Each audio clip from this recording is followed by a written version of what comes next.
Байдың үш қызы. Баяғы бір заманда 4 түлігі сай, 3 қызы бар бір ұлғазар бай өмір сүріпті. Бай үнемі отырған тұрған жерінде ешкі мал емес, шәй ас емес, қыз бала бала емес, есек көлік емес деп айтып отырады екен. Солай уақыт өтіп қыздары бой жетіп тұрмысқа шығып жан-жаққа кетеді. Апат пен ауру айтып келмейді деген ғой.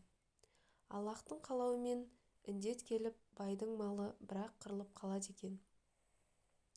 Қазақта айтқан ғой, басым бар деп мақтанба, өлім келсе қайтесің. Малым бар деп мақтанба, індет келсе қайтесің.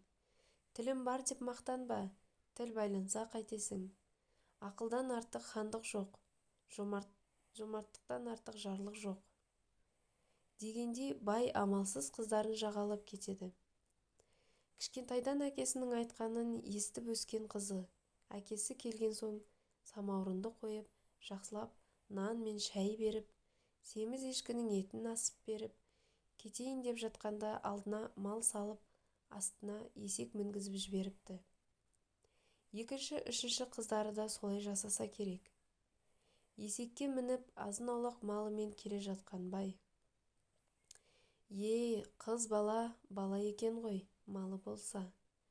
Шәй ас екен ғой, бабы болса. Ешкі мал екен ғой, майы болса. Есек көлік екен ғой, жолы болса, деген екен. Расында адам баласы өте ынсапсыз, аса шүкірсіз келеді деген.